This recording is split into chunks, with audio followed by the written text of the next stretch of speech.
My name is Era, and I'm the host of the Telmo Creator Podcast. I chat with creators from all over the world to share their stories and discuss hot topics in a way that I hope inspires, educates, and entertains you. Hello, everyone, and welcome to another episode of the Telmo Creator. I'm your host, and today I'm very excited to be able to share this person's story, and her name is, Chantal Sathi. She's a graduate of Oxford University, and her list of accolades are quite impressive. So I'm going to just read through it. She holds a postgraduate certificate in theology, along with a master's of theology in urban and international development from UofT, a bachelor's of science with honors in kinesiology from York University. And she's an innovator in the field of AI. Her company is doing really cool things. I'm really excited to talk about it. So again, she's an innovator in the field of AI, international development, and technology. And her company's invention, or her invention through her company, CornerstoneAI's signature proprietary software, Bias Finder AI, which I like the name, and I'm going to kind of dig into that, synergizes AI coding technologies to establish causal interface or inference, So basically just kind of cause and effect using algorithms and detects biases and just kind of general behaviors. And I won't kind of read the whole blurb, but I think, Chantal will explain it much better and much more eloquent than me. So without further ado, Chantal, welcome to the podcast. Hey, it's wonderful to be here, Era, reporting live from, I should say, Phoenix, Arizona. Awesome. No, thanks for joining. And I probably didn't eloquently describe it as well as you could. I feel like founders always do a much better job of succinctly and like in an exciting way describe the company. So I'll let you explain that a little bit later. But for me, I'm always a fan of starting at the beginning. I feel like how you're raised, just kind of things you're exposed to as a child really impact the decisions and, the person you ultimately become. So let's start at the beginning. Tell us a bit about your family, your upbringing, and maybe how some of that ultimately helped you kind of get to where you are today with being a founder of this, great company. Awesome. Era, thank you very much. I would say, humble beginning starts out in Scarborough, born near Kennedy subway station, Kennedy and Ellesmere in that area. And still to this day, my parents are in Scarborough. Home for me is Scarborough. I'm always fiercely loyal to Toronto. And just even when I'm traveling internationally, being around, I would say 42 different countries representing different projects, international federations and things, I always bring it back home. And I think it's key to start at the beginnings and the humble parts of, I would say, being at R.H. King Academy. It's a high school there, Markham and Eglinton, around that area, more St. Clair and Kingston Road-ish area. Then my parents still are in Scarborough. I have a younger sister, but they came to Toronto in 1984. And this was just right before the riots were taking place back home in Sri Lanka. So as my parents were fleeing literally with one suitcase and started from scratch here in Toronto, that was the upbringing that we had. And that's something I'm always mindful of, because you never want to forget how you started and always remember to pay it forward. And that was the foundations that our parents really raised my sister and myself on, and making sure that we never lived in a limit. And we took every opportunity we had to progress and grow and to integrate with other cultures. I think that was also one of my keys to success. So growing up in Scarborough, then getting to study at UofT, doing a master's there was wonderful. Do you want me to continue talking more a little bit? Yeah, actually, I'm very curious about that master's degree at UofT. So it's in theology in urban and international development. So tell me a bit about that. Like, that's a really interesting mix. So like, what did you get out of that experience? And was it like what you hoped to get out of it going into the program? A lot of it, okay, great question. I would say studying at UofT was remarkable, but I purposely wanted to study a little bit of theology and urban and international development. So more of like project management, global strategies, innovation, development. But I quickly realized if you don't have a philosophical upbringing or understand morality, meaning, destiny, virtues, purpose, that undergirds every single thing that you're doing. And I think it's key for us to remember that, because if you want to go far in life and if you want to inspire people and you want to make a difference and an impact, you need to know who you are and who you are created to be. And I think that falls short for many people that I interact and live, I see and talk to. We strive for the money or the success or the fame and the glory, but little do we know why we exist or what is our purpose in life and who we were created to be. And in the process of studying theology, it's a process of also self-discovering yourself, but interacting with the creator of the universe and learning step by step, day by day, how to abide in love and to walk forward with peace. So doing a master's degree there helped equip me with some of the challenges I face now in a whole different world and area. But studying there and the cohort was just definitely transformative as well. A very eloquent answer. I would have never have thought of that. You're right though, the underlying people look at degrees or like things in terms of what they can get out of a job or just kind of looking forward. But I guess if you're doing a degree in theology, you have to like reflect inwards and kind of really get to your why and understanding that before you can kind of make better decisions in the outward world, I guess. So very well said. You talked about like I know you've traveled to a bunch of countries. I know that because I follow your Instagram, and pre-COVID, you were everywhere and anywhere. So that kind of leads to the second question, which is, you've done, I don't know if I consider the US international, but I guess it is because we're just so used to being their neighbor that it's not that big of a deal. But you've done post-grad degrees at Arizona State as well as Oxford. So how are those experiences like? And it's such a big shift, like leaving, like you said, Scarborough, you're born and raised. Obviously you've traveled before that, but just actually physically leaving your family, your friends, and moving to a completely new place for a period of time, obviously to like study a particular thing. What was that experience like? Did you have any challenges? Any advice for people that are thinking about the same thing, like doing school internationally? Great question. So at 25 is when that's when I left Scarborough to move to Oxford University and go across the pond and live in the UK and experience life in a very different atmosphere. And you hear the name Oxford and people think it's the most brainiac, like brain-centered education, the prim, proper prestige, which is there. And that is absolutely correct. And when you're a young person coming from Scarborough, you're not used to a culture that is very societally driven on the ethics and the foundation of being the top university in the world. And when I went to Oxford, I again studied theology there. So you heard about my master's before, but then I went to study theology, a postgraduate there, certificate in theology. But it was my time at Oxford that transformed me. That's when I realized who I am and took that time to basically do rehab on my heart and work on myself, work on the internal fears, gluttony, neglect, all of those pieces, trying to people please, ripping all of those societal constraints off and focusing on loving the person I was created and destined to be. And doing that in an environment at Oxford really shifted and challenged me. And long story short, to this day now, I'm the first, I would say, the youngest female of color to ever be on Oxford University's alumni board. And there's a total of 20 of us around the world that look at the global strategies for Oxford and how you're going to engage with the 350,000 alum around the world, as well as look at a 3 billion capital campaign that they're going to invest in for the future. And having a voice at that table where you can actually say what the future of innovation and technology and knowledge should look like is a gift that's given to me. But it goes back to the same point that I was saying before. Until you really know who you are, opportunities like this do not necessarily come. And it's easy for you to just blend in with everyone else.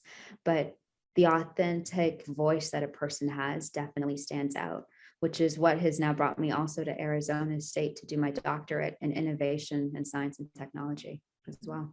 So you mentioned Oxford. Obviously, Oxford has a very prestigious name when you think of it, just like a Harvard or just other schools of that kind of caliber. With COVID exposing kind of the value of education, or at least kind of making people rethink it. Do you Mm, think the prestige of these, these big brands like Oxford, Harvard's, etc., will decrease in the future because people are not looking at education the same way? They're not looking at this need of doing a 2-year, 1-year, 4-year program. They want to do more bite-sized programs, and they want to mm, do it in more practical settings versus like they might look at universities a bit more theoretical. yeah. What are your thoughts around that? Like, do you think going through the the Oxford experience, getting that access to that network and meeting all these great minds, do you think that prestige will still be there 5, 10 years from now? And I know it's just a guess, but like I'm just curious because you were there firsthand. Yeah, absolutely. I can definitely answer that, but I'd like to actually throw the question back to you and ask you, when you hear the word Oxford, what does that mean to you? Let's say for me, Oxford is like I would say if you And said be like, honest, you can be honest and open and oh, real. when I hear Oxford, it's like more like I think of Harvard, or like maybe because like I'm very North American centric. And for Mm, me, Oxford, the only things I know are certain thinkers that came out of that school. mm, Obviously, it has a very prestigious and well-known name, but I guess in terms of like my interest areas, it's not like a school that's like there versus like an MIT or like, mm, another like a Stanford or something like that. mm, So that's why I particularly use Harvard and Stanford versus like Oxford, because I know they're both obviously very well renowned, but mm, you went to Oxford firsthand. So that's why I mm. asked about that. Great question. I'll put it this way. If I didn't have that on my CV, the doors that I open and enter today would never be there. And as much as taking these bite size or executive certificate and few courses online would do, it's nothing like actually studying and striving and trying and putting yourself out there that allows you to have doors and opportunities that are not given to everybody. And it's unfortunate. It truly is unfortunate. If somebody told me when I was 15 years old that I'd be doing this, I would have said, hell no, it's not even possible. The odds were never in my favor. It never was. But to see how you have to unlock the potential in your mind, then you just live in a world of limitless opportunities. Awesome. Another part of like, you had a lot of very eclectic kind of experiences, like, Mm, you in terms of like the experiences you've had from a schooling perspective, but also obviously you have a huge, or it seems like a huge passion for sport, because a running theme in a lot of the roles you've taken on, before starting Cornerstone AI was, I think you did a stint at Pan American Games, sport in at the service. Toronto, yes, when the Yes, Pan Am Games were there. 2015 there, yes. Sport at the Yes. service of humanity, and the Commonwealth Games. So Mm, tell us, I guess, what attracted you to these particular roles, and like why sport is so important to you. great question. So my undergraduate was in kinesiology and health studies. And like you, Eric, going to the gym, personal training, taking care of yourself, that's a part of who you are. And in that pursuit of being a personal trainer in Liberty Village, Good Life Fitness, going down that whole route too, and I was trying to discern and see which is the right place for me, I soon discovered the unity amongst diversity in sports. And when I was able to study at Oxford, I participated, or I was a member of Oxford's kickboxing team and competed. And that's when I really fell in love with international levels of sports. And sport is that it's a platform, it's a medium that brings together culture and people. But above that, it gives people a hope to celebrate for. And by partnering and being a part of these global entities, it shifts your dimension and perspective. And what's your favorite sport if you had to choose one? Oh, by far boxing. By Boxing, okay. far, yeah, yeah. And is that post the experience at Oxford, or I just have a lot more admiration for the people that do combat sport, okay. definitely, and the intense grueling and training that you have to go for. How about you? Do you have a favorite sport? Is it basketball? I would say it's a close to 1A and 1B. So I love basketball because I also play, but I love watching football, like American football. I never played, but it's like I know people don't see like some people don't see it the way I do, but I think of it as like a giant chess game. There's like a lot of strategy involved in football, and I never appreciated it until I started watching like 6, 7 years ago. And yeah, this past weekend, probably the craziest weekend of football I've ever seen. Oh, yes. Uh, Yes, so I yes. just reiterated that. So yeah, let's say football. This episode is sponsored by nobody. That's right, nobody. So if you could be kind enough to hit that subscribe button, that would mean a lot to me.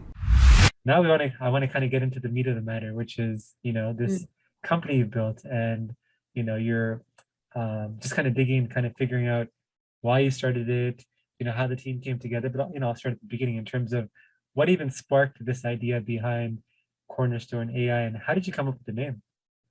Ah, great question. So we'll start off with, how did I come up with the name? The truth is, it's actually grounded on my faith.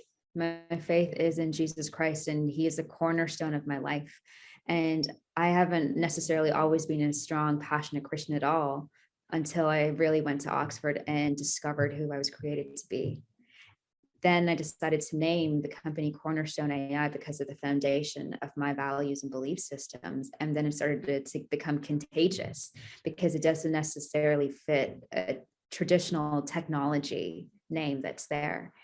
And how did I start this company? It was actually by one of my good friends, I'd say at PwC in Canada. She posed a problem to me and told me about biases that was happening in artificial intelligence systems. And if you've heard my story to this point in time on the podcast, not once did I ever mention AI or technology, because that was never really truly my background. And right before COVID, when that came into place, it was the same problem that people were asking me to consistently solve. And that is how I ended up birthing this company. But just through that endeavor of trying to see, okay, why are biases happening? What is the real meaning behind bias? And what is artificial intelligence? How do these systems work? What is an algorithm? Self-learning, self-teaching myself. And now I'm doing my doctorate on this actual subject matter, because I've launched the company in Miami, Florida, but strategically have built very strong partnerships with the US federal government in Washington, D.C. Amazing. And obviously, you can't build something like this with such a grand mission in place by yourself. So, how did you Mhm. go about starting to kind of put together the team? Because I feel like that's like a really hard thing to do. There's a particular skill in that. Yeah, absolutely. It is. And I would say my team it's number one for me. Every morning I take an executive call at 9 a.m., no matter where I am or what I'm doing, and I get to gather with my team. It's always top priority. It's always my team first. They are insatiable. I love being around these people. They are professionals. They range from 18-year-olds all the way to 64-year-olds. We have an eclectic mix. The chairman of my board his name is Admiral Norman Hayes, and he was the former intelligence director for the US Navy SEALs when they went to Afghanistan. So we've got like the caliber at the top there, all the way to software engineers in Montreal, Canada. The bias finder, the technology we invented, came from Montreal and Toronto. And it was just truly different people hearing my story, following me on social media and reaching out through either Oxford or just they had a friend, they had a connection. I was in Miami at the right time, met somebody, went to some event, and then all of a sudden a movement started to form. But everybody rolled up their sleeves and majority of them volunteered. We don't have any investors because I funded the whole company on my own and just gone through that path to get it right now in the US federal government within a whole year of doing all of this is just a testimony to my team. That's amazing. So you bootstrapped, which is quite amazing. Yeah. It's like the much harder path.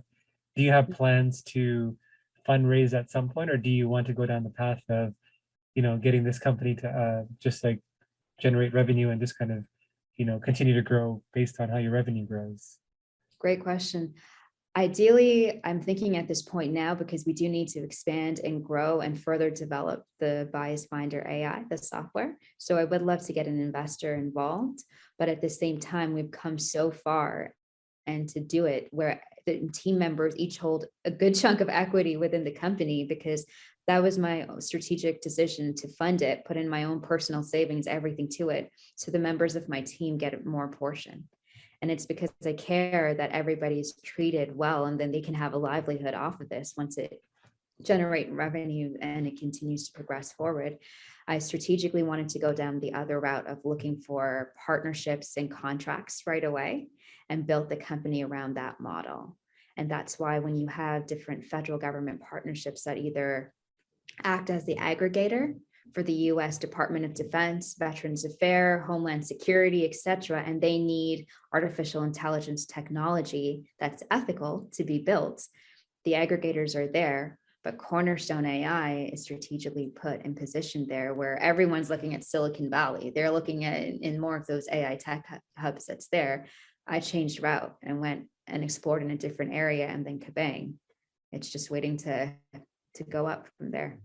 So just kind of to clarify, so Bias Finder AI and just kind of what the company does is you sell contract services or you help organizations use AI in an ethical way to kind of remove bias from decision making. So like, for example, like you have the standard or the typical problem or challenge of, somebody with a Caucasian sounding name versus someone that doesn't.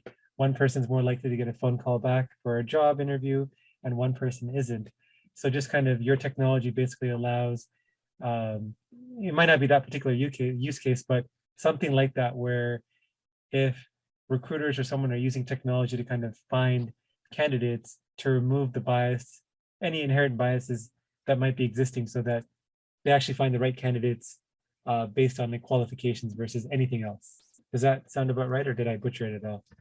No, I should recruit you for my team. Yeah, you said it spot on. So imagine the Bias Finder AI, it can sift through large amounts of data that's getting processed by a machine learning system. That's a category within AI technology. And it can sift through the data, but it can also look at the outcomes from the machine learning system.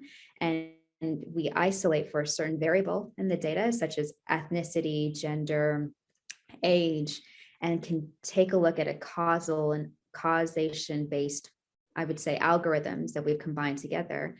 We use those algorithms to tell us if that isolated variable actually has a disproportionate outcome to the certain amounts of people that's there in the data set that's at the end, the outputs that are created.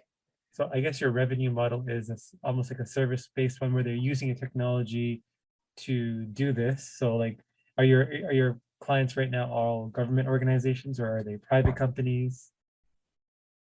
Great question. So it's more of a, I would say we've got a product and the consultancy. That's more of our business model, both coupled together, just so we expand our revenue options.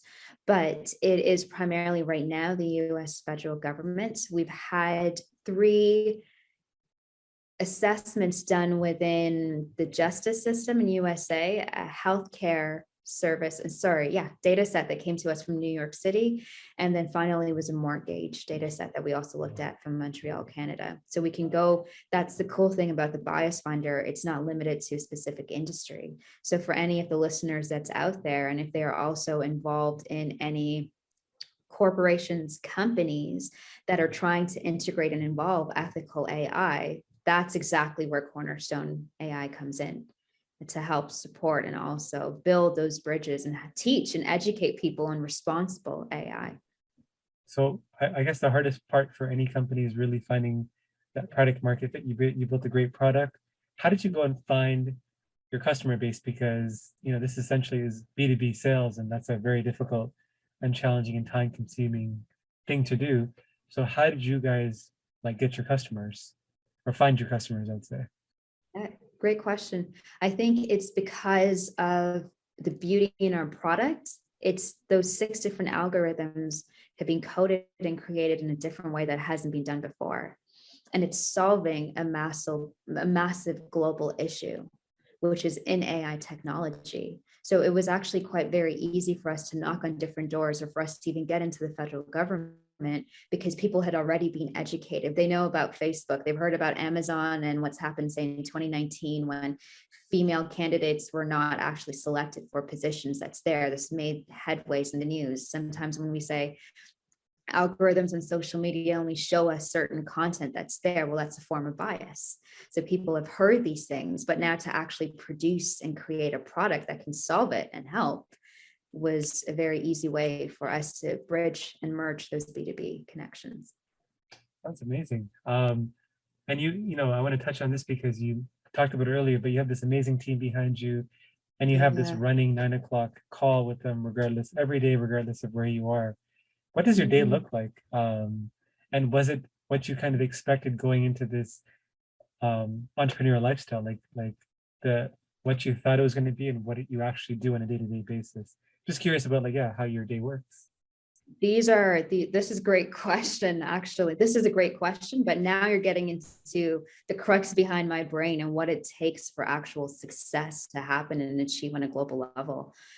If I had to say my day, I start off at 4:45 every morning. I'm up trying to get out of bed at that time, but I'd say for 5 a.m. I have a cup of tea with me, like green tea is one of my favorites, but that's when I do my prayers, my meditation, and my devotions with God. I'll usually try from like about 5:30 until about 7 a.m. reading the word, but journaling. I spend time journaling. I spend time processing things with Jesus and trying to figure out problems or what I need to work on and things like that internally. How can I be a better person? I don't necessarily think that achieving to be a good person in society should be our ultimate goal. There's so much more than just that. And when you take the time to center yourself in the morning and dwell in peace, the rest of your day is just completely transformed. From like 7 till 8 a.m., 8:30, that's when I'll go to the gym, do a workout. And then once that's finished, it's like corporate calls right away, 9 a.m. with your executive team. After from 9 till about like 10:30, that first chunk of time from 9, I'd say to 10:30, 11, 12ish is all meetings, presentations, jumping from one Zoom meeting to another Zoom meeting, getting ready to present, having the slides on, getting set, wardrobe change, all those things has to happen in between. At 12 o'clock or when between 12 to 1, that's when I tell my team, like, I've got to transition now. I'm doing my doctorate. I've got to go to classes. I've got to learn about AI and law. I've got to learn about US federal government policy, regulations, and AI. I've got to learn about these other pieces there because I myself need to be ahead of the curve all the time. And you need to be with like the brightest and best people innovating, creating, thinking in order for you to grow. That takes up all my afternoon. Getting into the evening time, I bike back home. And then after that, it's kind of like, okay, cook my meals, sit down and talk, catch up with my text messages, family members. But then after that, in the evening, night, it's grinding again. It's reading. It's going back to executive summary reports, finishing up the emails, taking the calls, strategizing, planning, going to bed for me 10 p.m. And then you start the grind like that again. And hard work like this day in and day out is what makes life fun. Like I have joy doing this now because I see all the pieces of my life come together. It's amazing.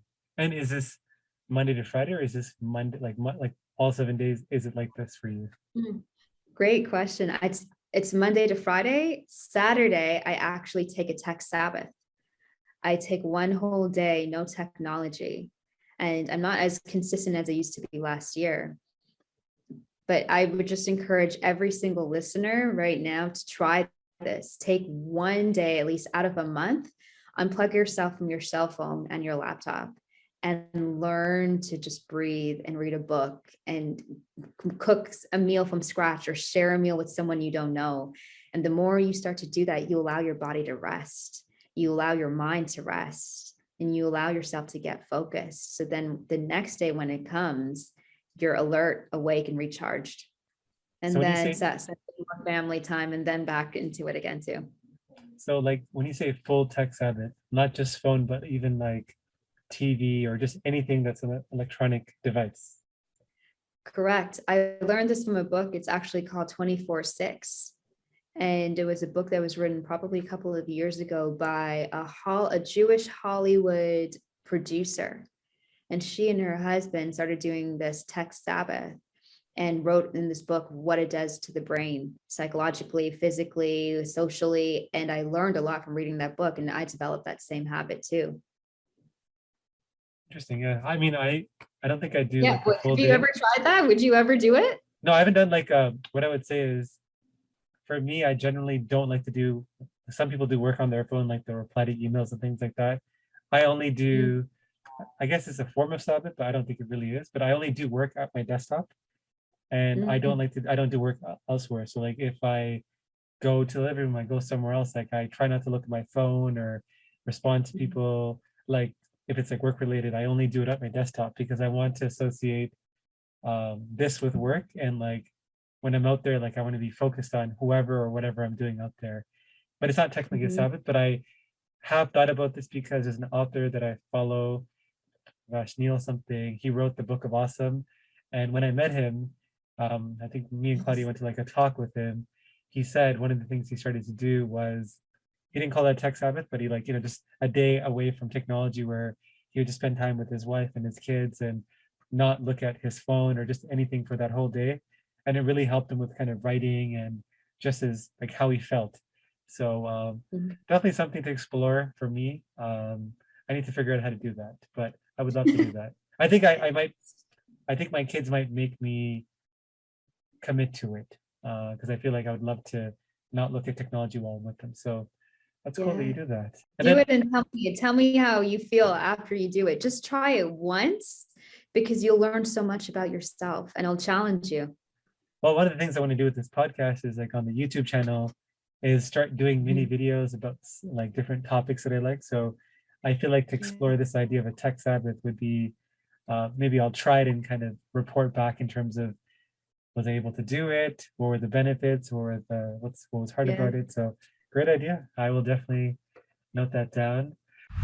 Did you know that every time you left a 5 out of 5 review for this podcast, a Tamil parent lets their child pursue a career in the creative arts? Okay, that's probably not true, but if there's a chance that it is, do you really want to jinx it? Leave a review. Do it for the young creative in you. I want to ask you about trademarking because I don't know if you actually did trademark it because I know it was Yeah. proprietary, but did you go through the actual process of trademarking bias finder AI, like the name or like your like algorithm? And if so, Yeah. what was that process like? Correct. So I got Cornerstone AI trademarked as well as Bias Finder. So it is established, it's gone into the US Patent and Trade Office. And once you file for a trademark, then it takes about one whole year to actually get it approved. But it's trademarks are not too costly. It becomes costly when you start to think about your brand and a company internationally and the legal implications that happens if you don't build your company on the right ground, as a correct foundation right away. The more stressful part, more than a trademark, is the IP, the intellectual property behind these algorithms, behind the bias finder, behind who was it, Chantal that designed the bias finder? Or was it the data engineers that actually coded and created it? Who gets what portion of the actual IP in it? And do we even get any if it's actually Cornerstone AI? If it belongs to the company, is it the company's IP? And having these discussions and debates with IP lawyers in Silicon Valley has actually really shaped and helped me a lot to get more acute with the way that I look at these things, but also realize that it's extremely important to be mindful of these things. Any entrepreneur that's starting the process now, do these things now when you can instead of later. Yeah, I think when I first started my journey, what's the saying? You're penny wise, pound foolish, I think. Is if I'm Foolish, yeah. yeah. So I think just things like even like not putting together a shareholder agreement or like trying to come up with client agreements on my own. I didn't necessarily get screwed, but I could have been. And like now I've just realized that money just has to be spent because it's like almost like your health. You either pay a tax now or a tax later. Eat healthy food Yeah. now, spend a little bit more now, go to the gym, spend money on that, or pay tax when you're like 50, 40, and you have a health condition. So that's just something Mhm. that I've grown to kind of do To think more of or about, think right? about. Yeah. Food for thought. So looking to the future, what does success look like for you, like on a personal level and on a company level for Cornerstone AI? Let's just say 3 years from now or 5 years from now. What does that look like? Success for me is when my successor is able to take over and be the CEO, and I can transition to become the president. But by that time, have at least 80 to 100 employers within our company and allow everybody to have good benefits, good salaries, but also allow us to be a community of people that are learning together. That's what success means to me for Cornerstone AI 3 years from now. And I don't like the word failure, so let's just use learning lesson. But what's been a learning lesson that you've experienced in the last 3 years? And what was the learning that you got from that experience? It's hard. This is really hard. I think this is probably the hardest question to answer because I don't know what failure is. I don't know what failure looks like. I always see it as a learning opportunity. So in another way to frame it, would you say, like, what is one of the most hardest learning opportunities I've had? Yeah, you could say it that way. Like, what was the situation like? What did you actually learn from that trial One and of tribulation? Great question. One of the hardest ones was probably to move my company from Toronto, a Canadian company, to actually move it to USA and go down a very unorthodox path that is very countercultural, meaning knowing that I'm taking a risk, going into unknown land and area, and the financial responsibilities, taxations, incorporations, lawyers, everything is 10 times more. It's difficult going down that route. And I learned a lot from having to do it, but I am beyond grateful. I stuck to my guts and I didn't follow the advice of people that were around me, but I did what was best for me in hopes that this would launch. But last year, I never thought it would be now getting into the US federal government. So, and I'm glad because I learned a lot about my character. I learned about grit. I learned about having to really grind. And this mindset that I have today was not the same pre-COVID. It really wasn't. But when you have to go through those harsh learning patterns and realize no one's going to do it for you, this is your baby. This is your dream. You built this, you started this, and you finish it. And you've got to move forward with it. At the same time, doing that, and then school, and then traveling, and all these other pieces, it adds up. What would you say, like, what was the reason, I never got into this, but like you said, you moved it from Toronto to the US, so I think it was Florida. What was your Yeah. reason for picking Florida specifically to like move your company from Toronto to? The main reason was opportunities. Unfortunately, and I'm saying this honestly, being in Canada is wonderful and it's great. And I'm a loyal, passionate citizen to that. But I also realize if you want to swim with the sharks and you want to play in the bigger games and arenas, and if you want to really make a global impact, you need to do this either in Washington, D.C. or in a place, New York City, Miami, California. You need to be in that same ecosystem, but work 2 times or 10 times harder than what's already currently happening there. And if I chose to be in Toronto, I wouldn't have the admiral as my chairman. I wouldn't have the connections that I have now because there's limitations you already put on yourself just by staying in one nation in one country. How did you build, because I know networking is a term that's thrown around. I don't personally like it because I feel like there's, I guess, different interpretations of it, but how did you go about building your connections and your network, especially moving to somewhere that, you know, you don't have family or friends necessarily? So how did you do that? This part is always fun because people really ask me, how did you get to these places so quick and fast without any investors and doing it? The honest truth is I took the time to pray for people.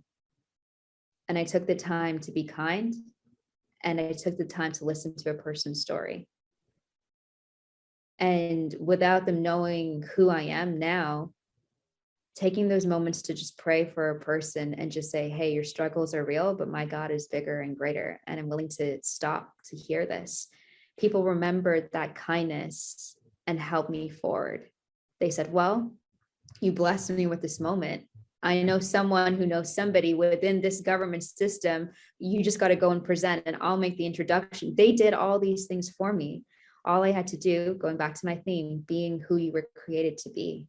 And that's why these divine connections came at the right time. Even for me to leave Toronto to now move to Arizona and do my doctorate, I came here with only $200 in my, I'd say maybe $450 in my wallet, and $20,000 was due last week for tuition and accommodations and rentals and fees and this.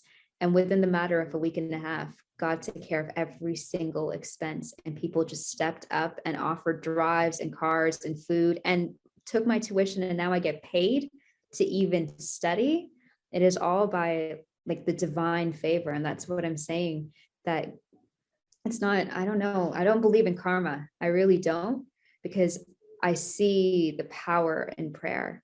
And that's why these divine connections just come. And I love to just share them with other people too, because I want others to also progress and move and be a part of something that's just greater than themselves. Oh, I agree. That's beautiful.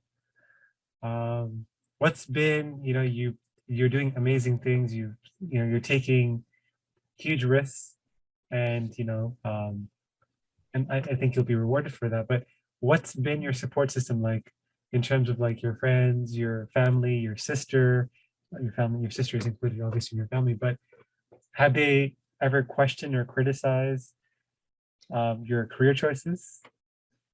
Oh, 100%.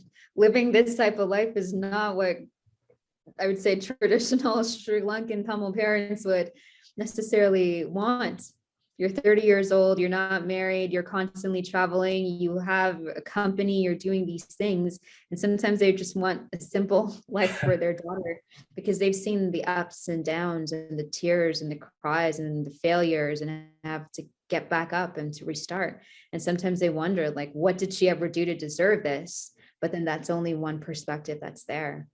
So I constantly have to remind myself to forgive people for just what their thoughts are, and to just accept them the way they are and love them. My family is incredible. They definitely have encouraged me to do these things because it's beyond their capacity. One of the hardest conversations I had was with my father when I told him I want to move this company to USA. And you could see his heart really drop and sink, and realize the opportunities in Canada, what you could contribute to the Canadian economy, the foundation that was already set there, the connections that were already there. You're scrapping all of that to move to another country for what? But then a year now, I look back at it and say that's one of the best choices that I had to make. In terms of the Tamil community in Toronto, I know you're more firmly rooted, obviously, in the US in the last year or so, but how connected do you feel to the Tamil community in Toronto, and what's been your experience with finding your fellow Tamils, in Florida or like now Arizona? Just curious about all that. That's a great question. That is something that I wish I could improve in, honestly. I really do, because I found it hard. I found it really difficult to connect with Tamil people, and like my own ethnicity and background. I found it very difficult to do that, because maybe I live a very unorthodox life, but it's also because I guess I love to push the boundaries of innovation so much. I haven't had the time or the capacity to truly be a part of a Tamil networking group, and to go to regular meetings, or to meet up, to go and play this, and to live in a city long enough to do that. And when you're constantly on the go or having to be connected, like, it's great digitally, but I do miss that. And I grew up, if I had to say, not heavily integrated and involved. But I think that was also, if I'm being honest, by choice, because I realized that a lot of my Sri Lankan friends or the community members, like when you go to UofT Scarborough or RH King Academy, another school in Scarborough that was there for high school, the mindsets were very different.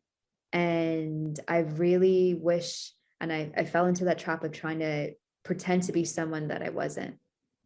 And because of that, I did well at that time, had my Tamil community and people that were there and friends. But then after studying at UofT and then going to Oxford, things shift and they change. And then you realize that you've also evolved and grown. If I could right now, which is one of the reasons why I'm blessed with an opportunity to be on this podcast, and also hope that there's other opportunities, what I would love to do is just help support Tamil people. Now I have the opportunities to give back and to employ people and to make those connections and to give references so they can go to Oxford and go to Harvard or go to those places, because I now live in that world, that global international development world, where I'm the only person that looks like this, a bunch of many Caucasian white males that's there. And I want to see more of us actually being successful and growing and thriving and helping each other. I don't think we do a good job wanting to help each other and support that, more than just a Facebook like and a comment. It's like, how many times do we get to have a real conversation? Or Era, I'll throw the question back to you. Like, how many times do you actually get to connect deeply one-on-one with another Tamil person that's there, which is more than just a social event, and talk about meaningful things and help a person succeed and grow? I guess I'm in a unique situation because of what I've done with like TamilCulture.com. Yeah. And because I wasn't really I grew up obviously in the Tamil area like you. I had a lot of Tamil friends, but I wasn't as connected as I went to university. But once me and Shiv co-founded TamilCulture.com, I think like my viewpoints changed, or like I just became intensely proud of being Tamil. And I think one of the reasons was what I thought it meant to be Tamil is totally different than what the actual, I guess, definition was, because what I realized was culture is always changing. It's always evolving. What one person thinks is Tamil culture is not necessarily like that's their definition of it. But you ask 10 different people, they'll have 10 different definitions. And I also realized that I'm Sri Lankan Tamil, or I come from Sri Lanka and I'm Tamil, but there's a whole different ecosystem of like people that live in, Australia, Singapore, Malaysia, South Africa. There's so many different culture, like sub like variants of kind of what culture looks like in the Tamil community. And I've been lucky to kind of been able to, I understand I'm in a unique position because of what I've done. People reach out to me all the time. I connect with people regularly, but it's definitely not something that I intended when I started like 10 years ago. It just kind of like you said, for you, it just happened. For me, it's like building network or building connections, not what I can get from people, but it's like you, what I can do for people. And, if something comes back to me, great. If it doesn't, at least I helped out that person. Just no expectation of something coming back. So Yeah. I would say like I'm in a unique position because of what I do. So I do get that opportunity to help both young, old, people my age because of that. But yeah, I would say most people don't have that opportunity. So I agree with you. And yeah, I think high school is that, like going back to kind of what you talked about your experience, I think high school is that time when you're still developing and kind of figuring yourself out. So the easiest thing to do, and that's what I did, is try to blend in with people, but then you kind of outgrow them. And it's not a bad thing. It's just people just grow apart because of their interests. And when I went to university, I always make a joke about this, but I went from like a caterpillar to I became a butterfly in university, where I got to find people that were similar to me, but like I became more confident in myself. So I can really understand why older people don't really care what people think of them, because as you get older, I mean, for me, and I think it sounds like you, I just care less, way less. Like it's like almost zero, but it's not like in a bad thing. It's just more so I do what I want because I know I'm not doing something bad. I have good intentions. I'm doing good things. And if somebody doesn't see it that way, then I'll definitely reevaluate, but I won't sit and think about, oh, did I look good to this person or that? Like as long as I felt like I did the right thing. And if I did something wrong, I'm always happy to apologize. I don't think there's a point to holding on to things. So that was a That's very well long said. answer to your Well, question. that's also well said. Yeah. Money can be hard to come by, but here's a $100 opportunity for you. Join my free newsletter for free exclusive content and a free chance to win $100 when I hold special draws. Did I mention that it's free? So another question I'd love to ask is, so one is looking back and one is looking forward. So you kind of answered it, but I want to hear your answer anyways. What do you think you would tell 16-year-old Chantal? You got to kind of go back in a time machine, sit down with her. What do you tell her? Other than stay in school, I would have definitely said, never put a limit on your mind. Never be afraid of anything, but also know the power of your mind to unlock your potential is the greatest key and asset that you have. All right. And looking forward, how would you want your personal legacy to be described by your, how would you want to be remembered by your friends and family? This is a good question. I'm going to be honest about this. Somebody asked me this question recently, which is, when you die, what do you want to be said on your tombstone? And I would say, I'd ask for these words to be put on there. She was like Enoch. She walked with God, and just leave it at that. And I'm saying this out of a place of now realizing my privilege, but if I'm being honest with you, all of these acolytes, what I'm doing now, it's nothing. It's really nothing unless you know what it's like to live in abundance of love and abide in like godly love. There's 4 forms of love. You've got agape love, storge love, phileo love, eros love.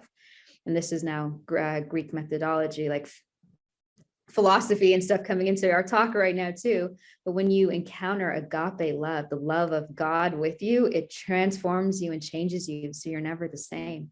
And that's how I'd want to be left here on this earth, where people know that they've got an opportunity to sit in front of me and have a conversation, but they left feeling like they actually got an encounter with God through this one person, through the knowledge, through the love that was received, through a blessing that was there, through a gift that was passed on to them, through some connection that was given. I don't really need the fame and the glory for it because I know it comes from above. And that's how I would want to be left. Question I would want to ask you, because obviously you're very strong in your faith. But if you look at kind of stats or data, it's, they're saying people that identify as Christians, and it's US data, but I think it's pretty applicable to Canada as well, has been steadily going down, the last decade. And the category of people that's been going up is people that identify as atheists. So, yeah, so like in terms of like a nation that was founded on, being a Christian nation, like say the US, like its roots are kind of there. And, at one point, a large part of its population identified as Christian. Yeah. Now that trend, and I don't know if it's global, but I'll just say at least from the US and Canada, it's generally trended down.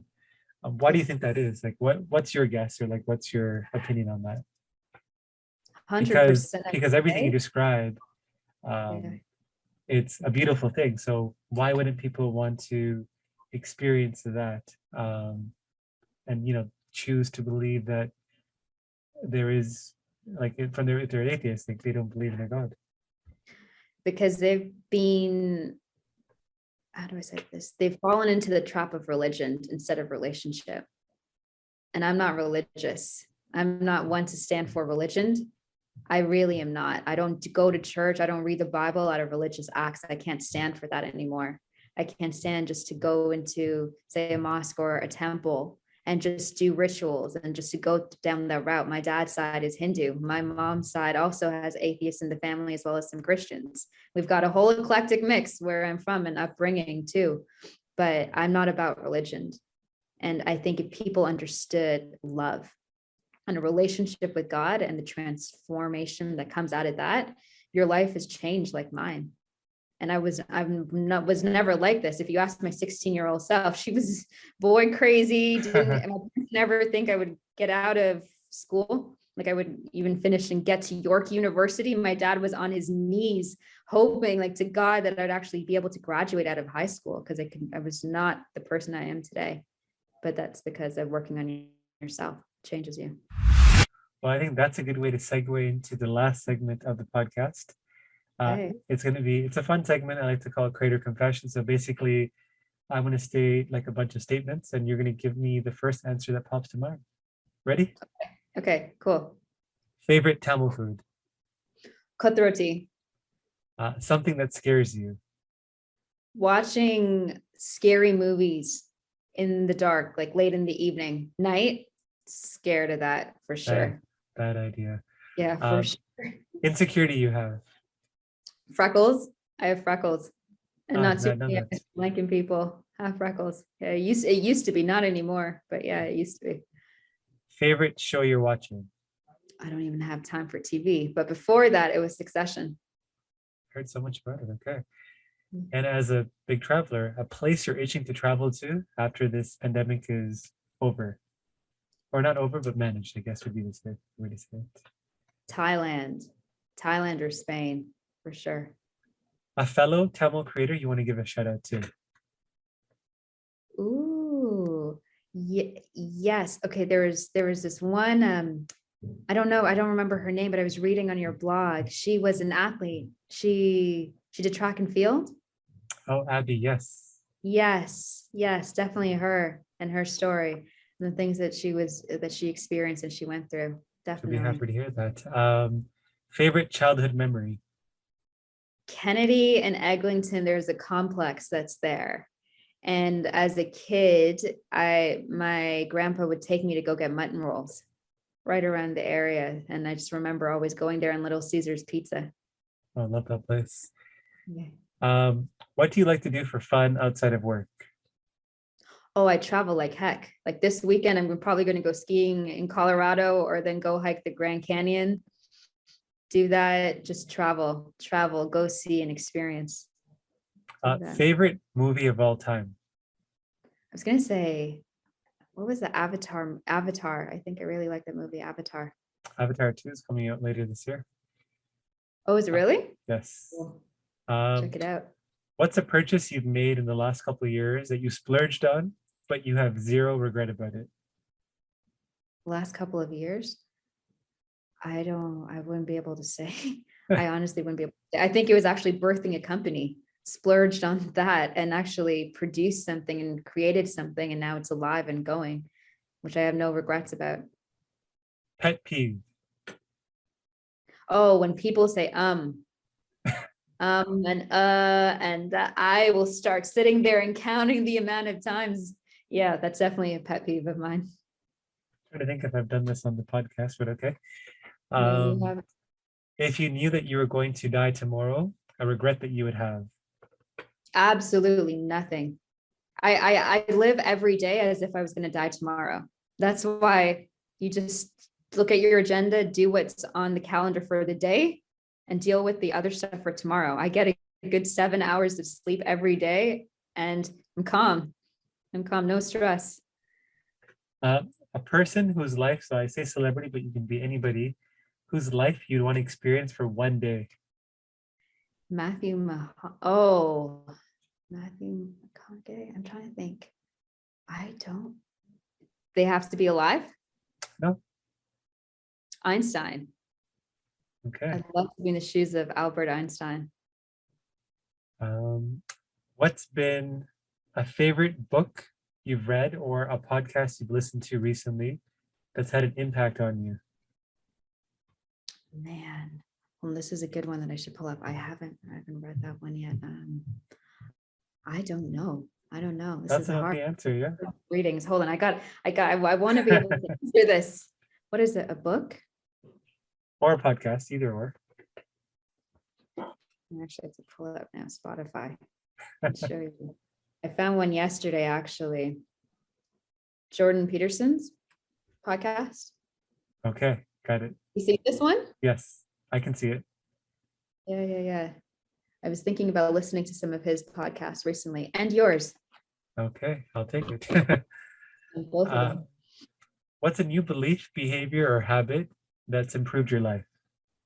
Oh, I gave up sugar. I don't take any Ooh, sugar that's at a good all. one. I'm trying to do that, but it's so Zero hard. sugar, like not even ketchup on How are you like a doing that? burger or something. Oh, zero. So today's what? It's January 26th. So it's been 26 days, but I did maybe 2 or 3 years ago, one whole year, no sugar, no desserts, nothing. So that was my New Year's resolution for this year. And How did you do that? It's so hard. I feel like sugar is such an addictive, like people yeah, underestimate how addictive it is. well, that's when I learned what it does to your brain. Yeah. It's almost as equivalent to nicotine. Mm. And the addictions that a person gets, where your brain, the neurons and the dendrites within the human mind, where it lights up and fires when you're taking in sugar. And it's like I cut cold turkey. I just cut. If you like that kind of stuff, a podcast that I would tell you to listen to, it's like a really good science podcast that where he breaks down things in a tangible, actionable way. Have you heard of Huberman Labs?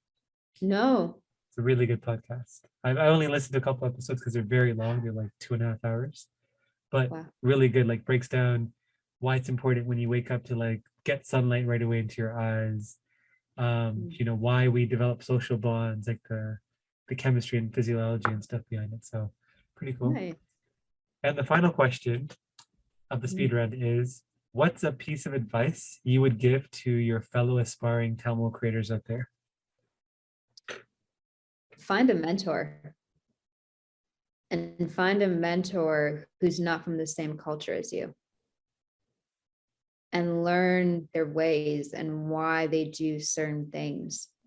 I have about 12 mentors who's actually contributed to my success right now. That's a whole different story right there, but I would strongly encourage anyone, get a mentor. Even if you're in your 40s and 50s, find someone that's at least in their 60s and 70s to coach you, to train you, to share life experiences with you. You're the second person that said that. I interviewed BJ, who founded like $1 billion company, and he has like older mentors, but he says he has like a 14-year-old person that mentors him in field hockey, I believe, because he likes field hockey or lacrosse or something. So one of those sports, he's like, yeah, I have a 14-year-old mentor that I'm going to actually jump on a call with him after, and he tells me how to improve my game. And I was like, oh, that's really cool that like you could learn from people of different ages. So cool. Well, that's a great way to end off the podcast. Now that I know your day, and you're giving me the last part of your day, you're squeezing that juice and delivering on the goods. I think people are going to listen to this episode and really enjoy what you had to say. Really powerful messages. Now, someone listening to this podcast, they're touched by what you said or just inspired and want to connect with you. What's the best way for them to reach out to you? Is it LinkedIn, email? Like, what do you prefer? LinkedIn is good, or even Instagram is also good as well too. LinkedIn, I'll at least respond quick, but Instagram I'm not on as often. But I love to follow different people and seeing what they're doing, and just even a shout out or follow and then a shout out there. I would love to follow you back, but also just to have these conversations, dialogues as well too, and to share connections and to help other people succeed for sure. And even if they were challenged by what I said, I'd love to have those conversations too. You heard it there, guys. Reach out to her. Chantal, appreciate you jumping on and kind of going through and talking about your story and your learnings. I think this is going to be a good episode. Woohoo! You're most welcome. Thank you for having me. It's a pleasure. And for those of you that keep listening, I appreciate you guys, and look forward to the next episode.